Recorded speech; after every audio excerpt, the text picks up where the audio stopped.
This particular topic, what happens next after high school, is not only professionally near and dear to my heart, but also personally as a parent. So the conversation is grounded in one simple but important truth. There is no one right path after high school. So for many families and students, the thought about what comes next can be incredibly overwhelming, right? And thinking about the pressure associated with what we often think of as like a linear trajectory, right? College is what everyone needs to do and is supposed to do post high school. What we're going to focus on today, I'm going to switch the lens a little bit and talk about readiness, fit, and long-term sustainability. So we're going to not only explore college readiness and what that really means and what comes beyond it, but we're also going to be thinking about the importance of a longer runway for many of our students and families alike. Thinking about not just college and how that can be really successful, but also beyond college and what that looks like in relationship to employment and the skills associated with being sustainable in employment as well, and what a role that plays in the, again, long-term sustainability as a functioning, adaptable, and independent adult. So I'm going to introduce everyone to our esteemed colleagues and professionals, Dr. Alex Morris-Wood, Jonathan Goodison, and Sari Cannell. I'm going to let each of them just give a moment or two just to share a little bit about the work that they do. Get Alex. Great. Thanks, John. My name is Dr. Alex Morris-Wood. I'm the head of school at Franklin Academy in East Haddam, Connecticut. We are a college preparatory school for neurodivergent students, grades 8 through 12. We also have a postgraduate program for year 13. Outside of that, I work with a bunch of different colleges and universities on program development and transition planning, and I am the co-chair of the National Association for College Admission Counselors Group for Disabilities and Neurodiversity. Hi, everybody. My name is John Goodison. Currently, I'm a public school administrator serving as an assistant principal.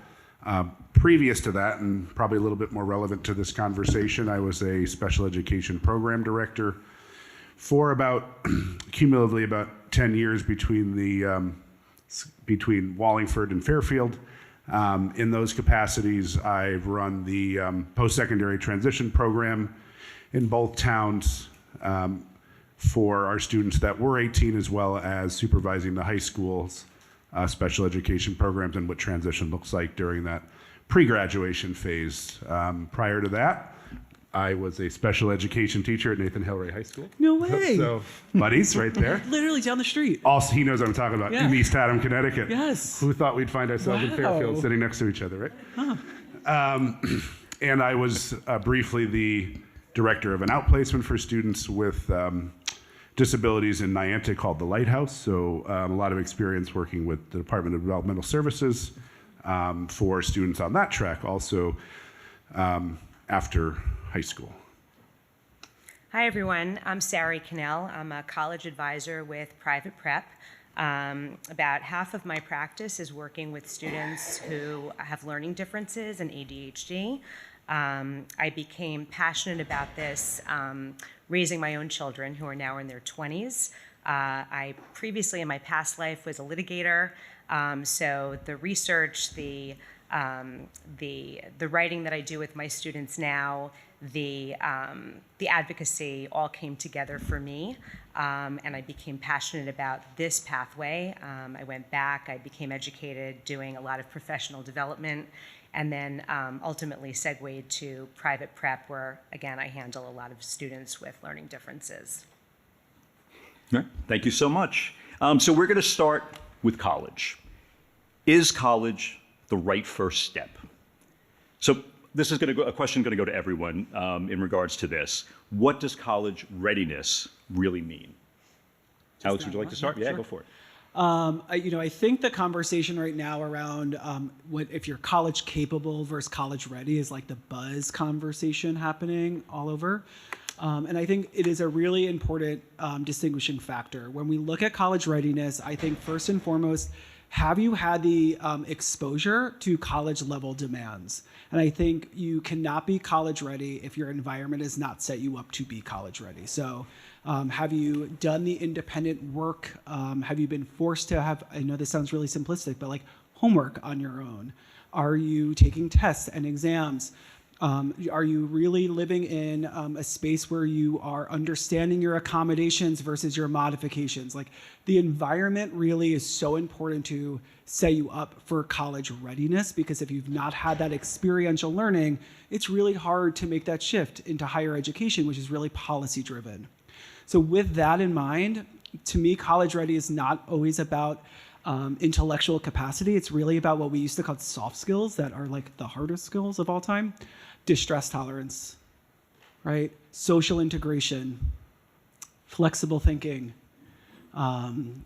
mindfulness, emotional regulation. Like these are areas that often are not in everyone's IEP or 504 plan that really take into consideration when you are moving to a very unstructured environment where you are forced to self-monitor and not have anybody tell you that you're doing something right or wrong. So if that student does not have that exposure to awareness of themselves, their skill-based strengths, not their, we just joked about this in my last session, not their preferred like learning profiles, but do they understand their strengths and weaknesses, why they're getting help, and what are their coping strategies to manage the stress that's going to come to them, then college, no matter how talented you are, is going to be really arduous.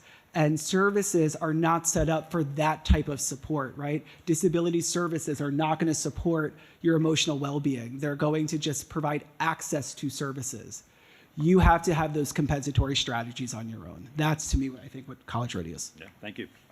Jonathan? Yeah, what he said, but from a little bit of a different lens. You know, what I work with a lot on with PPTs and school-based teams is how much time have we spent on a student's post-secondary outcome goal statements, and are those some things that we've just talked about quickly at a PPT meeting, or something that we've tied to earlier transition planning, like a MAPS, or having a multidisciplinary team together to talk about what skills, if that is our goal, what skills are needed to get there. So, you know, I think the biggest thing is we shouldn't be having this conversation at 18 or 17 even. I think, you know, some of you may know they've moved the age of post-secondary transition in place in the IEP process 2 more years earlier, now to 14. And some people may say, why? I think because to be college ready, it really does take, it's different in each level. I'm a middle school person now, and we have a lot of those conversations in 7th and 8th grade and where that starts. So college readiness to me means we have really informed goal statements, that we have IEP goals that are aligned to achieving those statements, because when you get to that question, which PPTs have all the time, that $1 million question, whether it's 18, 19, 20, whatever the age is up to 22, or right after a 4-year program of studies, is have they met all the things that we've talked about for years, not for a year or for 6 months? And that makes that conversation much easier for PPTs to decide, and for school-based teams, and ultimately for families to be able to feel that we're sending our baby lambs out into the world. But the last thing I was going to say is, in addition, everybody knows we have employment and we have post-secondary goals. I think the biggest thing to what you were saying was the life skills and the executive function, and what those skills, how they support the post-secondary and employment goals, because those are the bedrock for everything that's going to happen. You might have met every single skill known to man to be able to academically participate in a 2 or 4 year college, or in a community college. But there's a lot of ancillary pieces, and that was the biggest thing I picked up on that you were saying, that will make or break that process. So I would encourage families, when you're college, if you want to know if your kid's college ready, is can they live on their own? Can they manage? And how have we seeded independence to them and pulled back a little bit on supports to show that they're ready prior to graduation? Right. And it answers that question a lot easier when you get there. And I think also, sorry, just the point that Alex brought up too about awareness, right? And I think, Jonathan, also for, you know, what you were saying too around kind of time, right, in relationship to having that conversation with your child, right? So that in the 11th hour, They don't feel as if the rug is being pulled out from underneath them, and all of a sudden you're changing course in relationship to what they thought was going to be possible for them. Now, it doesn't mean that you're diminishing what their possibilities might be, but we're just shifting gears in relationship to what's going to support them. Sorry. Yeah. So what they said.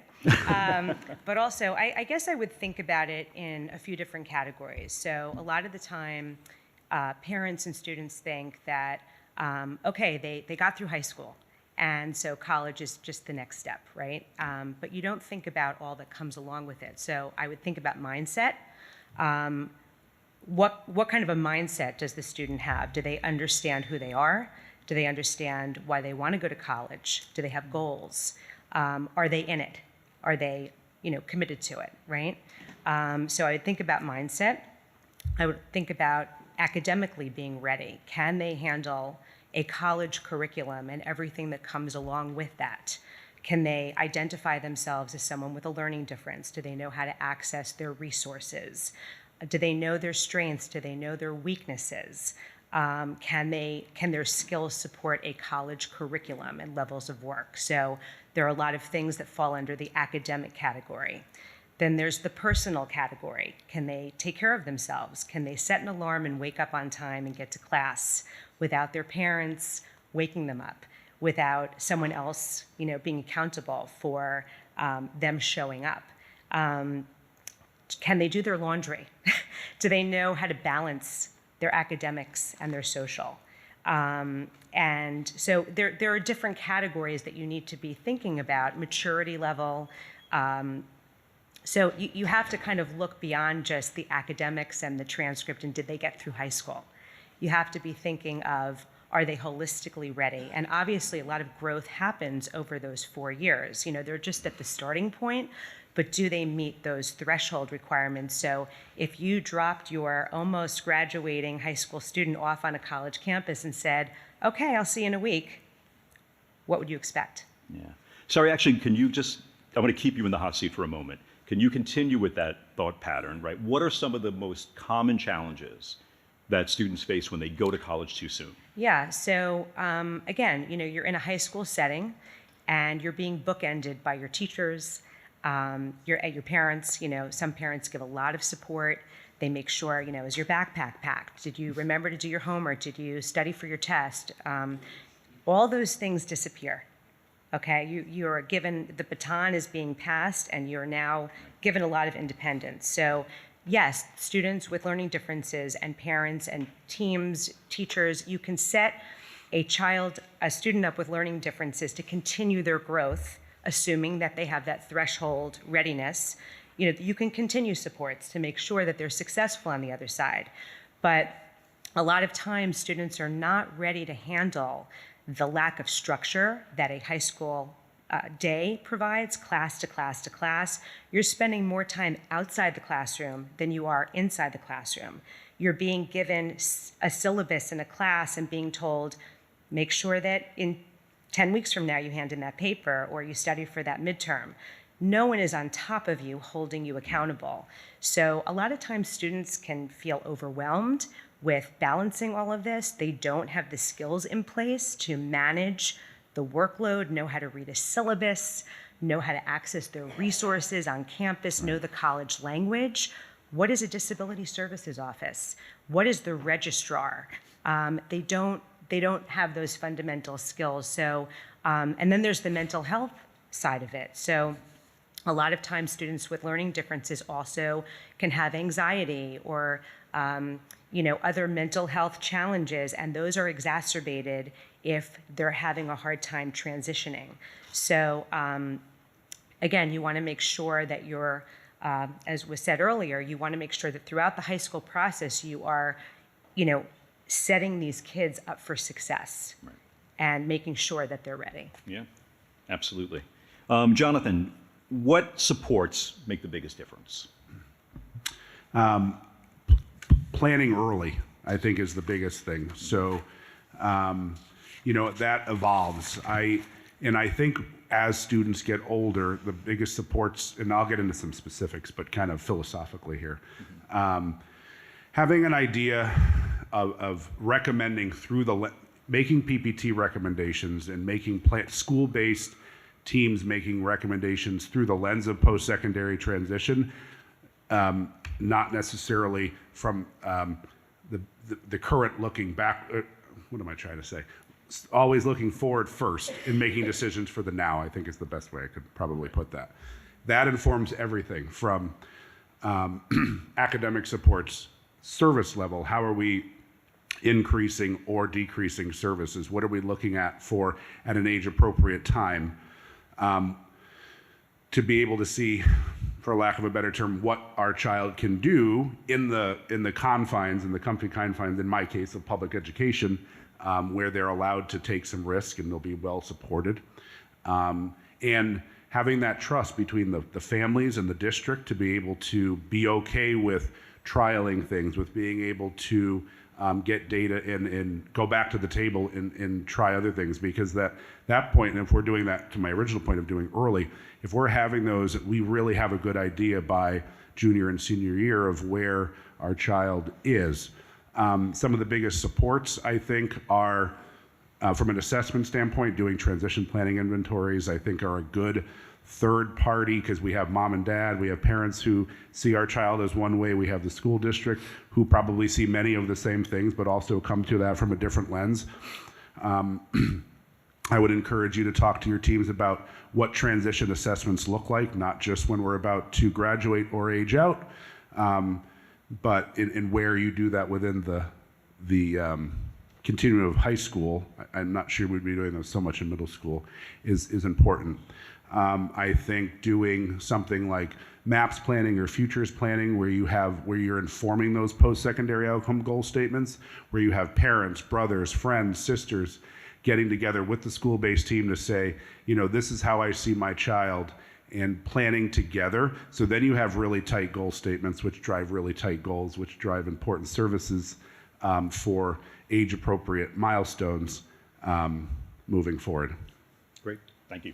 So thinking about middle school, high school, as parents, we're, always thinking about what's the right fit for our kid. I remember when we had our son evaluated, the psychologist said, are you looking for your child to survive or thrive? Right, so we want to think about opportunities that are going to position our children in the right way so that they have the best fit for them. So Alex, what do you think is the best fit in relationship to college? What does that look like? Yeah, it's such a process. I think determining fit really means that you have already done enough legwork to see your child in a variety of different environments outside of their typical Monday through Friday. So fit first starts with what support does your student need to just function, just function? Not even about size, but what kind of supports are available, what resources have they used, what strategies do they need. But the way that you determine fit first and foremost is trial and error. There is no such thing as a perfect college, by the way. A small college does not mean automatically more support, right? And that's really important to recognize. I was saying to somebody earlier about the size of disability services. It's an office that's being cut very often in higher education. So I think fit really has to do with what have you witnessed from your child prior? What supports do you provide your student right now? And what are the unstructured or undocumented supports that are going to continue to be needed? I think often we forget how much we prompt and cue and remind our student. And we rely, and I'm in an independent school, so different kind of cushiness on that. But we rely so much on like a 504 plan to tell us what our student is doing. And I forget that because I know Johnny so well, I also knock on his door 3 more times than Susie, right? We don't think about how much goes into the daily functioning of our student. So we are making fit determinations based off of grades and based off of high school, and not based off of unbiased, objective opinions about functioning in environments. Pre-college programs, dual enrollment, summer camps, time where you are not in charge of your child is really the only time when you're authentically going to understand what your student is probably going to need when they have the freedom of like that all day of no classes. And I mean, I'm working with a student right now that's only in classes Tuesday, Wednesdays, and Thursdays. in a city. He's having the time of his life, right? It's awesome, right? But he needed that exposure prior to make sure that he was ready for that kind of environment. Yeah, Sarah, go ahead. So yes, I agree 100%. And I also think it's very important that the student finds community because yes, you want to support the student. You have to have a place that supports the student. You have to have the supports in place, but you need them to be happy, and you need to have buy-in, and you need them to be in a place where they feel good and that they can relate to their community. In my opinion, if you're, 100%. yeah, and Yeah. so it's yes, you have to make sure that those skills are being addressed. Yeah. I'm not saying that you weren't saying that. No, but, no, you're good. But you have to make sure that there's buy-in, that they want to be there, because oftentimes you will have students that feel stigmatized by the way that they learn, and they don't want to feel like they are the only person that is accessing, or in a small group of people that is accessing a service. They want to feel good about themselves, and that whether it's on a sports team, in a club, or just like-minded people in the classroom, you want to make sure that community piece is there as well. Yeah, I think that neuro-inclusivity aspect is critical on college campuses. And again, those pre-college or pre-exposure programs will teach you the practical ways of joining a club, right? I think that's such a great example of, we're telling our students to go sign up for a club, but what else is engaged in that, right? Signing up for the club, going, connecting with those people outside of the club, figuring out how to date for the first time, all of these things, right? We forget that most of us learned in high school. How can we practically help them make that connection from what they've experienced to where they're going? And that's repetition, just like we do in the classroom. Yeah. Jonathan, did you want to add something? There was just something when Alex was talking to my original question. Tip for parents: don't overlook the summary of performance, because when you mentioned the disability office, that is one document. I mean, the IEP is obviously a legal document. The summary of performance is something that you'll get when your child exits the public schools. And that is the one guaranteed piece of information that will tell the college or university what your child's academic, social, emotional related service needs are. So you will get that. I would encourage you to collaborate with your high school or your post-secondary transition program, depending on where your child is in the age, and making sure that it's very accurate and tells the whole story, because that is the one thing, that you will be able to legally lean on when you go to high school, when you go to college. Yeah. So, again, thinking about college, right, and thinking about readiness and right fit, is college really right for everybody is certainly a question, and it's not. And there are absolutely alternative pathways to non-college opportunities that can provide really good launch pads for careers and a functional, adaptable, independent life, as we said earlier. So, Alex, I'm going to go back to you again. What are some strong alternatives to a traditional college experience? Yeah, there's more now than ever before, and I think that's going to make it even more complicated. So, I think everybody's going to roll their eyes when I say, COVID has really impacted our students. The trajectory of even younger students now is just greater. So we're seeing more and more families younger recognize that 18 years old and launching right to 4 years college is not an option. And my job, I think, part of it is to educate and say, people are taking advantage of that opportunity as well. So I think it's really important that you do your homework around what the options are out there, because you have postgraduate programs and transition programs that are meant to get you out, right? So 1 or 2 years in nature, we have clear outcomes. It is not a long-standing launch pad. It is a really finite time. Then you have transition programs that are more for-profit entities that are kind of sitting aside colleges and universities that might be teaching career skills or college skills, but you could be there for 3 years or 5 years. You have now the idea of certificate programs at colleges, which is really becoming more confusing. So more and more colleges are getting federal and state grants to open certificate programs, which are non-credit bearing. And you kind of experience college simultaneously to college, but it's not being explained very concretely what you're doing. You have career programs now. So you have like 2 to 3 year programs where they're working on internships all the way to jobs. So, I mean, it just goes on and on and Trades. on, right? Trade schools, Absolutely. certificate programs, community colleges are expanding their offerings outside of a traditional 4-year. So I think it's just become more and more complicated, and more colleges are also recognizing that. So they're opening up more programs to support the launch, right? Colleges are opening up PG years and reduced course load years. So everybody's recognizing around the United States that 18 years old and launching to 4-year college is not a typical trajectory. We got to catch up to the rest of the world. Right? Yeah, it's a lot. So you have to do a lot of research. So using your resources is really important.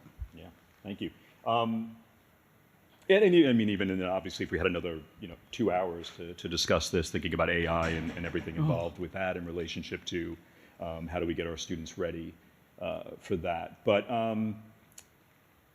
even thinking about non-traditional pathways, and again, what I opened up with saying in regards to what comes after higher education or a certificate track or what have you, or directly out of high school for that matter, what does meaningful work look like for somebody without a college degree?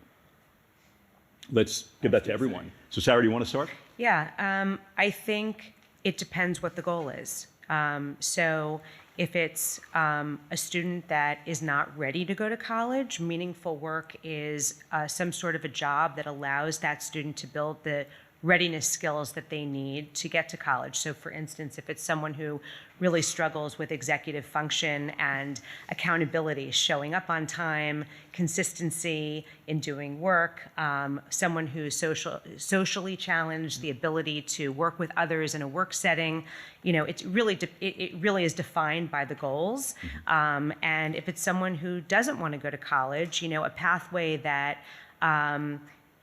that supports their interest, their skill level, their skill ability, and the ultimate goal of where they want to be going down the road. Yeah, Jonathan. Yeah. So work, certainly so important for many of our students who are not necessarily going to go to a 2-year 4 college. One thing that I'd be remiss to not mention is the importance of partnering with your state agencies like the Bureau of Rehabilitative Services in this domain. So BRS will work with your child while they're still in high school. I don't know if people know that it's called the Level Up program, which is really important. So they start building those skills for employment. It is under, I forget what state agency it's under, but the BRS, Department of Rehabilitation Services, solely focuses on vocational and employment skills. They'll start with 16. They could stay with your child as hypothetically, like, as long as they needed, building out and getting meaningful employment. Their terminology is competitive employment, which is akin to the wording that you said. I think it was meaningful or employment. So from my seat, I think that's one really concrete, tangible that I would encourage parents to talk to your transition coordinators about, to talk to the state about, because they do a lot of good work both in high school and helping students get meaningful competitive employment after high school. And also, I think it's partnering with your school district aside from BRS as far as what do those employment goals look like while they're still in high school? Because, depending on your program of studies, not every kid is jam-packed, certainly their junior and senior year, with academic and course requirements for graduation for 6.5 hours a day. I would talk to your school district, and this is in total generalities, every school district's different. It's not a requirement for FAPE or anything like that necessarily, but I would talk to your district about what are the options for doing any kind of vocational work while they're still in high school as part of their day. And more than just looking at doing interest inventories, but what can we actually trial for our students so that they're as informed as possible when they are ready to take their diploma and enter the workforce. Yeah. And whether college is, whether we're talking about college or non-college, college doesn't guarantee success in work, right? It's a degree. It's wonderful that you earned it. There's mettle that's associated with that, right? Testing your mettle in relationship to being able to go through the rigor of college. But again, entering the real world of employment is wildly different in relationship to the level of sustainability. Alex. I was just going to say those are exactly what I was said. Those are awesome. And I think when you were talking about finding community and purpose, you have to do the same thing in work, right? We shouldn't downgrade that just because you're choosing college or a career. You also have to recognize that, like you said, John, the career services in college typically are not neuro-inclusive in nature. Right. It's one-track minded, so their job is to help you find a job, maybe. They're not going to get you a job, and I think that's really important. When you go and you're working with your college career office, think about when are you being introduced to the concept of internships and jobs. So the parallel play. Senior year of high school, many students cannot simultaneously apply to college and finish your career, your coursework. Senior year of college, your 400 level courses, your most rigorous courses, and applying to work at the same time is really difficult. So that's where you start to see those gaps. So when you assess colleges, assess their career office. Yep. What does the services look like directly versus indirectly? How much do they really understand around reading disabilities, right? I don't know, reading benefit packages. Who's teaching the students to read things that I still sometimes don't know how to read, right? How are you understanding what a job requirement looks like? And what are the skills associated with it? How are we breaking down all of those complex skills? A college degree does not mean career ready either. So I think making sure that you're doing a holistic assessment on a 4-year college is critical. Just going to add something to that. I agree, and I think that again, you said college career services. It's one track minded, and they're not looking at the kids that are working with disability services. So I think it's really important to go to college. A student needs to have self-awareness. They need to understand themselves as a learner, both to get through college, to access what they need, but also to articulate their needs to disability services and so forth. But the disability, the difference, it continues with someone their whole life. ADHD, dyslexia, you're always going to have those things. And so you really need to have an understanding of the industries and the cultures that you can work in and be successful in. So someone maybe who has ADHD, it's hard for them to sit still for hours on end. You might not be taking that job that's going to require that. Or someone who has difficulty with other types of challenges. Is the pace too fast? Am I able to process the information that's coming at me as quickly as I need to, or am I able to get the work done as quickly? You have to really understand what that looks like on the other end. And unfortunately, I think it falls on the student mostly to figure that out. So that self-awareness and building the self-awareness in the context of your career trajectory is very important. Graduate school or whatever, whatever type of job. Well, I was just going to say, in the world of employment, it certainly falls on the employee more than it does on the employer, right? Especially if you're not disclosing, right? And there's complications around disclosing in the workplace. Jonathan, what were you going to say? To your point, there are, and I just want to reiterate, there are transition assessments that's and those could look different.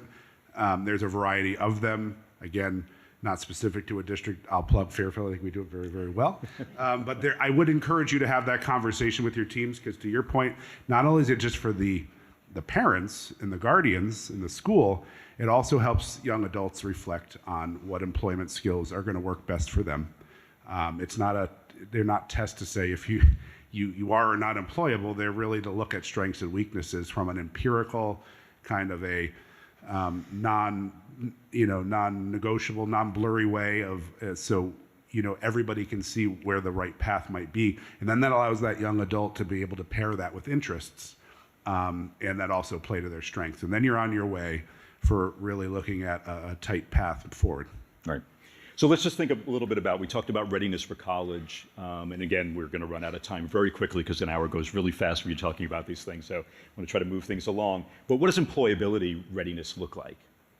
And we can all continue, go ahead, I think same skills, right? I think when I talk to families and we talk about college readiness in terms of executive functioning, right? Time management, problem solving, organization skills, prioritizing tasks, attention regulation, like you need all of those in the workforce as well. So I think still recognizing that ADA it follows you into the workplace is really critical.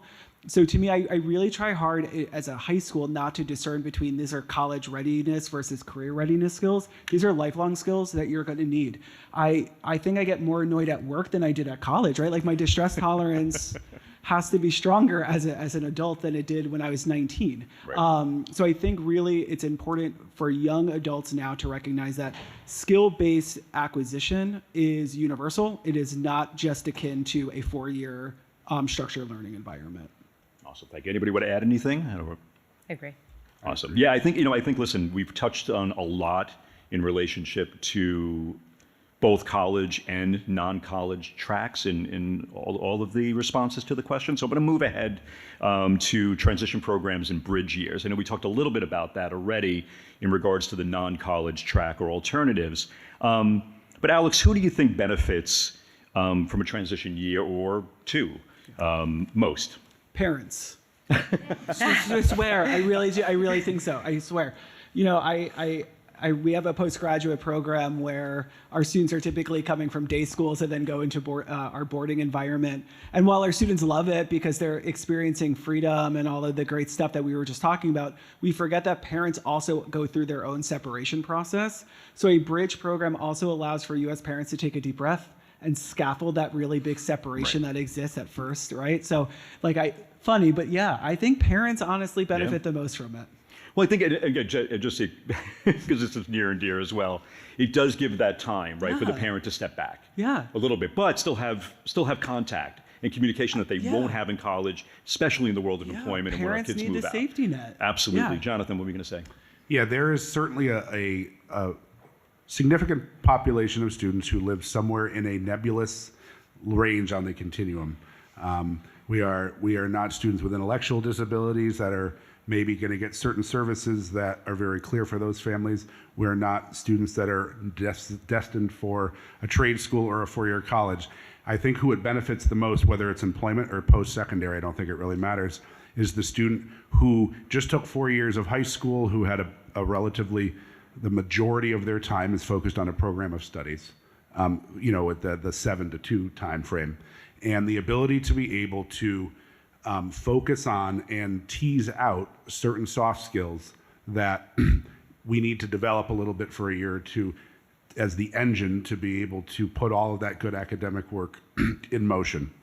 Because then you can do it in an authentic setting for X amount of hours a day. You can assess it, you can practice it, you can revise the plan, and you can do that without, I'm not going to say burden because obviously we all need to go to high school, but you can do that without the added piece of the academic program of studies. And from there, that's who I think it benefits the most. Awesome. Sarah, did you want to add anything to that? Yeah, I was just going to say in my work, I think that how a student engages with me when I work with them is sometimes very telling in terms of whether they could benefit from a gap year or a transition program. So students that, are not able to stay engaged by email, stay on top of their, work with me, hit deadlines, be able to independently write, and again, there's a lot of growth that happens in college, but if someone is having their parent be the front line, it's telling in terms of, do they miss appointments? Can they keep track? So again, a lot of these skills are learned through college, but sometimes you see those things as well. But again, I'd break it down into categories. Are there academic skills that they need to be college ready? Are there social skills? Are there mental health ways to, mental health growth that you need to be able to live away from home? So I think you need to take an inventory and understand, are there skills to be gained? Is there a benefit to waiting? And again, what would happen if you drop them off? What would happen? Is everybody aware of what the average age nationally of a college graduate is? Anyone want to take a guess? 23. 23. Anybody else? 27. 27 years old nationally. So what does that tell us? there is no real timeline, right? When I graduated my undergrad, the valedictorian at Hunter College was 50 years old, a 50-year-old woman. So you get there when you get there, and you get there when it means something and it's impactful, right? So let's, for the sake of time, because I want to get to the questions and answers as well, I'm going to ask the panel, I'm going to put you all on the spot a little bit. I'm going to ask you each to say one specific skill that you think is most important in relationship to success as an adult. Alex? Distress tolerance. Jonathan? I'm just thinking of the executive function skills in my mind, but I think it's. I would go with, if I got to pick one, I would say time management. Sari? I would say accountability to yourself and others. I would say advocacy, without a doubt. That's a good one. So just to, again, we'll wrap it up. I'm going to skip a few, again, because I want to really get to the question and answer part as well. I want to give everybody in the audience an opportunity. And I think this is important because I think all of us has probably come in contact with this many, many times in the work that we do collectively. What are outcomes, or what outcomes do families see or expect? Out of a postgraduate program, or like In general? I think in general, in relationship to our children's futures. Oh, that's a hard question. I It is a think hard one. That's why I ended with it. yeah, that's a tough one. I think it's so personal. I think that, in family systems kind of thinking, families naturally project their worst fears and they're looking to have that remediated or rectified in some capacity, right? Like, so, I work with families who their outcome is like, I want my kid to have a friend, to I want my kid to go to the college of their choice. And I think either or, if you don't understand kind of their history and where they've come from, and give them space to like really talk about like, what is their worst fear? What could happen? What are you hoping like will happen? It's really a family-centric question that is very personal. And so I think that's how I would answer that. Yep, fantastic. I don't know if that Jonathan? answered it. No, awesome, thank you. Jonathan? Yeah, kind of from my seat, again, it's so personal. I couldn't agree with that more. Trying to put a little bit more than that on it, I would just say, I think if you're a student with a learning disability and your goal has been college and a certain career for many years preceding your graduation, I think the expectation is that, and again, I'm speaking from my seat, that the public school is educated more from an academic lens, that you've given every tool necessary to be able to read, write, do math very, very well, and also to be able to learn those metacognitive skills around that make one a good student. I think if we're talking about students where the social emotional end or the life skills end are a little bit more running point here, then it's really that related services work we did and having those softer skills to be able to be as independent as possible. Fantastic. Sorry? I think the key to it is how each student and each family is defining success for that student. So I think that's basically what we're all saying. Yeah. And so, I think that it's really important to have reasonable goals, reasonable expectations, and understand that there are short-term goals and short-term wins and long-term goals and long-term wins. And so I think it's really important, and it's very hard to tune out the noise about what everyone else is doing, who's going to college, who's taking a gap year, who's going to this college or that college. It really is, how are you evaluating the student and what the student and the family, and sometimes they're different. I've had students who have learning challenges and they'll say to me, oh, I want to go to college and all my friends are going to this college, and they're very socially mainstream, but they don't have those executive function skills, or they have, learning challenges. And the importance of self-understanding and defining their goals and where they are going to succeed is very important. And I think that the small wins are really important, the short-term goals are really important, and then having a long-term plan is really important also. Absolutely. Awesome, thank you. Let's open it up to questions to the audience. There are two microphones. There is one right there, and there is another right over there. So if you have any questions and you feel comfortable getting up and utilizing the microphone, and our panelists here would love to answer any questions. Go right ahead. Oh, you're going. You go to the grab it microphone, first. Kristen. You gotta go to the microphone. You can get yourself ready at the other one if you want to go. Hi. So I just have a couple questions for I think Alex, you said that Franklin has a transition program? Yeah, we have And then Winston has one too, yeah, right? yeah. So can you guys just explain a little bit about how those transition programs are run in terms of like a typical day? Yeah, because we have that. I think we have a good parallel program. Absolutely. So you go first. You want? Great.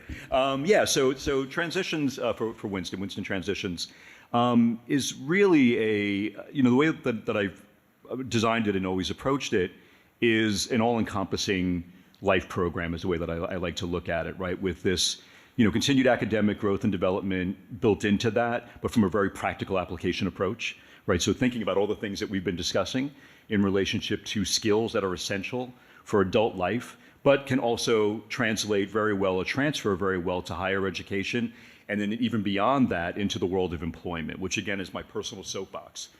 So I could go on about this for a very, very long time.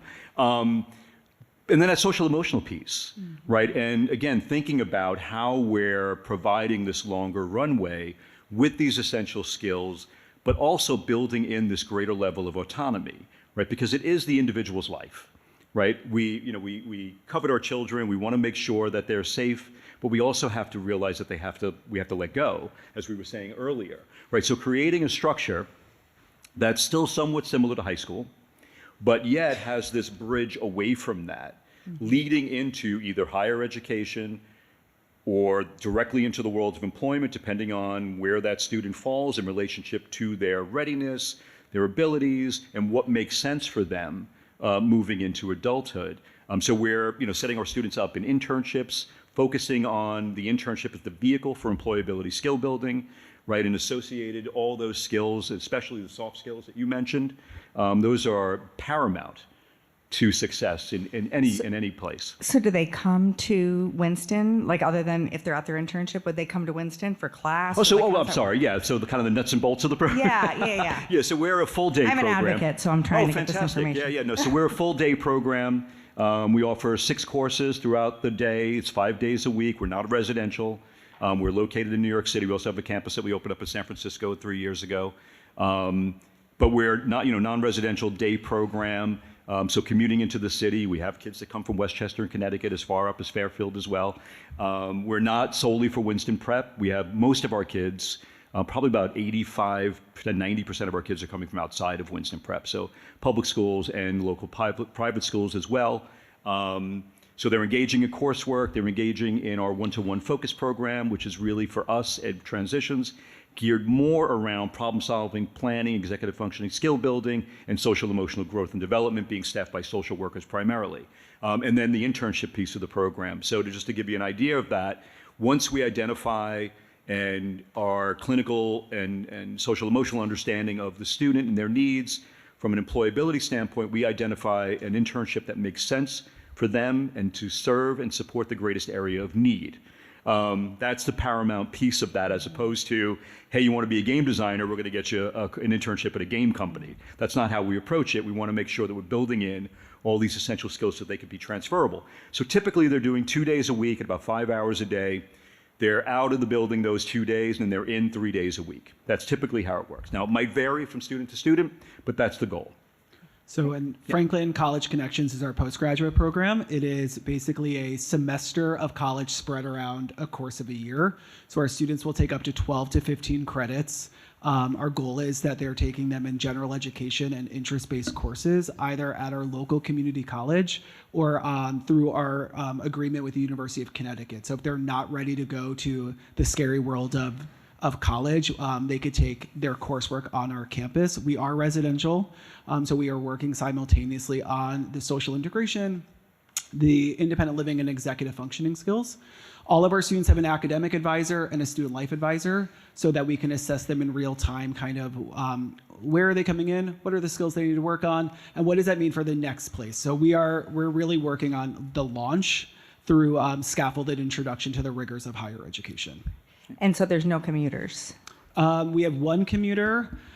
Our problem at our school is they like start as like commuters and then they end up wanting to stay on our campus. But I would love more commuters. There's a whole flyer outside all around our new day experience. So yes. We do the college piece for us. I left that part out. The college piece for us is done through Landmark's dual enrollment program. So they're taking asynchronous courses. They can take anywhere up to 2 a semester. We use that as an assessment tool, very similar to what Alex was talking about in relationship to helping not only our students understand where their needs are in relationship to higher education, but also helping our families understand. Right. So again, kind of going back to that last question in relationship to expectations, we're able to provide really clear data to our families based on the performance of the student doing this work independently, right? So it opens that up to that dialogue of again, a more concrete conversation around the realities of what we're seeing and helping make decisions from that point. Okay, and one last question. Is it normally a 2-year program? And so typically, it's really whatever the student needs. If we're talking about from a funding perspective, because a funding mechanism can still be in place for our program as long as a student comes to us without a high school diploma. We can issue a high school diploma after successful completion because we are under the same accreditation umbrella as Winston Preparatory School. So it's a Winston Preparatory School independent school diploma. So that, if you're coming from Connecticut, it could be till the age of 22. In New York, it's 21. So I would say average 2 years, but some kids come in and do 1. We had somebody graduating this year. It's been with us for 5 years. Great. Thank you. Sure. Yep. Oh yeah, I think you were next. Yep. You talk about the average age of graduation being 27. How do colleges build a cohort for kids who are starting later?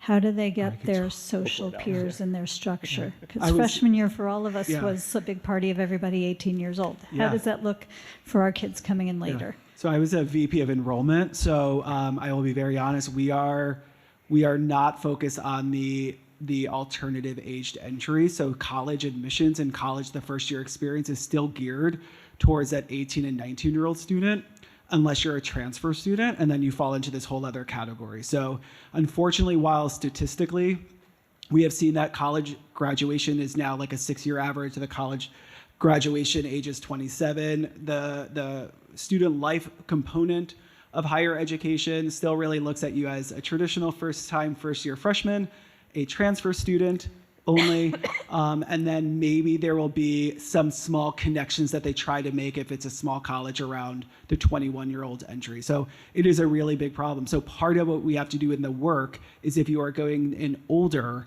how do you form connection outside of 18-year-olds? One of my favorite students, he started with me at 36, and he had to take first-year experience with a bunch of 18-year-olds. Like, how do we set them up for that kind of success? It takes transparency, education, and front-loading, because he does not need to worry about, like, he's paying his own bills. He does not need to sit in a first-year experience class about paying his own bills. He's been doing his laundry for quite some time. But higher ed is not worried about non-traditional students in the age capacity. We are in a lot of other places. So ask them that question, but it's pretty unfortunate, to be quite honest. That's why community colleges are really great, actually. Absolutely. Is they recognize the unique entry point of our students. Yeah. 4-year traditional colleges typically do not. That's a great point, Alex. Community colleges are a wonderful. Absolutely. If a transition program, as Alex and I were describing, is not necessarily the right fit for your child for whatever reason, a community college can be a wonderful, wonderful next step. The support programs, not the support programs. The disabilities offices at community colleges are a little bit more accessible, I've found, than maybe a 4-year 100%. college. Yeah, go ahead, Jonathan. And I think it's really important, too, to know your child can take some courses at community college Absolutely. that you've enrolled them in privately, and still, again, PPT decision, this is very generically speaking, but the opportunity exists for you to be able to partner with your school district and the community college locally to be able to put together a program that is 1 foot into independence with still some support from your public school. And a caveat to that really quick, and then sorry, is they still have to have the skills and the readiness for that as well, right? So if they're not ready for community college, then we're going to see the same pitfalls that we might see in a 4-year as well. Go ahead, sorry. Yeah, and I would say, that can circle back to the concept of community. So to understand, is there a community at the school or at the schools that I'm looking at that I can fit into? It might not be in the classroom if there are entry-level classes and they're all fresh out of high school or most out of, but there might be another community. It could be a religious community. It could be a club. It could be a part-time job on campus where you're interacting with people more your age. So I think that deeper dive on research of community can be very important for that kind of a student. Absolutely. Sarah, you had a question? Let's see how long we can go. Hi.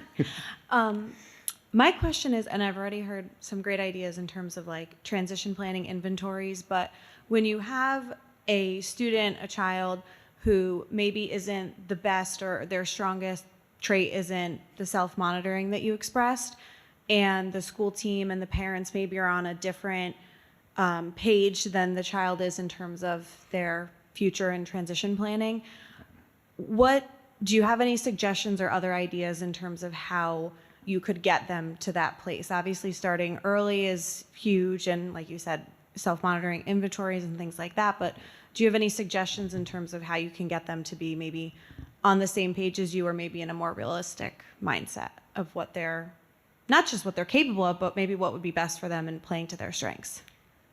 I think that passing the baton is really important. So responsibilities that parents take on, if they can slowly pass those responsibilities onto a student, they realize what the next stage of life is, what the next, what the expectations are. So, I think that's a big part of it, to let them have agency. Failure, breeds success because you learn a lesson, hopefully. So sometimes, giving them some responsibilities and allowing them to practice, can yield more investment maybe in the future.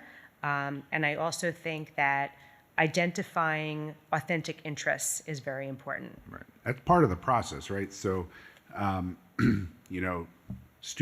adult A has a vision. Adult guardian B and school district have a different thought of what that. I think what you're saying is it comes down to trial and error, or a safe place to try something. And I have seen it go both ways. I've seen young adults kill it, and all the adults were like really, pleasantly surprised. And I've seen it where it goes as maybe the guardians or the school district had predicted. But part of any transition program, I would imagine, worth its weight, whether it's a public school one, whether it's private, is reflecting on the vocational or the post-secondary work that you're doing. And that's baked into the program. So the canned evaluations are only going to steer you. That's what you're asking is part of the whole process. When you're out there. I would also say pre-college programs, there's like a scaffolded amount of objective assessments that they're doing. So you have, small colleges that are geared for students with learning differences like Landmark and Beacon. They're going to provide a really safe entry point because it's not for credit. Then there's the next step up, right? Then you can do like the Maris Summer program, and all of a sudden it's now mainstream. Then there's one for credit. So there is, use your summer as a way to get objective assessment. So you're not the parent that's telling your kid something, and the school, you're not triangulating the student. You're bringing in objective data around what is it going to be like, which fosters a very different conversation with your child. Because now your student is not comparing them to the same students they've been in class with for 15 years, but the student from California or New York or New Jersey. They're meeting faculty. They're engaging in a different dialogue that's not really rooted in how they rate themselves, but what was their lived experience. Thank you so much. Yeah. And going off of what you both said, is there, within high schools, if this individual is still in high school, what is an example of maybe that safe place of what that could be? Summer at Franklin is a really great. That was a good segue. I love it. I'm a plant. I like No, that, I'm right? just No, we do. We have a summer program that's 4 weeks long, and again, you could do 2 weeks or 4 weeks, and it's not for credit. It's focused on executive functioning and social integration. And then you have we use our skill and grade-based benchmarks to give you feedback that you could take back to your school with transitional recommendations. But I also did one at Beacon College, and that was a great one because again, it wasn't for college-age students. And a lot of us do offer scholarships, so don't be afraid by the very high price tag of summer programs. Yeah. And public school, I think that BRS and Level Up program that I was talking about, which does start prior to 18 or I'm going to say prior to the end of meeting your graduation requirements. So that's one area where the vocational coaches that are funded by the state of Connecticut will work with your students in working on some of those skills, working on job placements. They have a summer program as well, which is a certain amount of weeks. And then not really, I know you don't see it as much for kids who are still pre-graduation requirements, but certainly kids in post that are 18 or 19. And if the student happens to be eligible for extended school year, that's another good opportunity to be trialing and looking at certain things to see if they're going to work or not work. Thank you so much. All right. So Christina's in the room. We're going to wrap it up. Just keep in mind, transitioning to adulthood is not a leap, it's a progression. So thank you, everyone.